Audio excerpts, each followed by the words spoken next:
May anak sa labas si Papa. Buong buhay ko, inakala kong buo ang pamilya namin. Pero may isang sikreto na matagal nang itinago sa akin. Ako, 22 years old.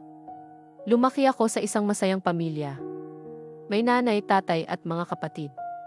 Akala ko perpekto ang pamilya namin. Pero isang araw, may nag-message sa akin sa social media. Hi, kapatid. Akala ko joke.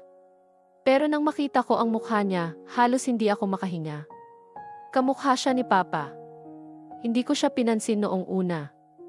Pero hindi ko rin mapigilan ang sarili kong magtanong. Sinubukan kong alamin ang totoo. Kinumpronta ko si Mama. Akala ko magagalit siya, pero imbes na mag-deny, bigla siyang natahimik. Sabi niya, wag mo nang pakialaman yan. Pero paano ko hindi papansinin kung ang buo kong pagkatao ang nabago? Pagkatapos ng ilang araw, nalaman ko ang buong katotohanan, may anak sa labas si Papa. Hindi ko alam kung paano ko haharapin ang bagong katotohanan ito. Ang taong tinitingala ko bilang haligi ng tahanan namin, may pamilya pala sa labas. Paano mo haharapin ang ganitong klaseng sikreto? Paano mo ipagpapatuloy ang buhay mo kung parang hindi mo nakilala ang pamilya mo?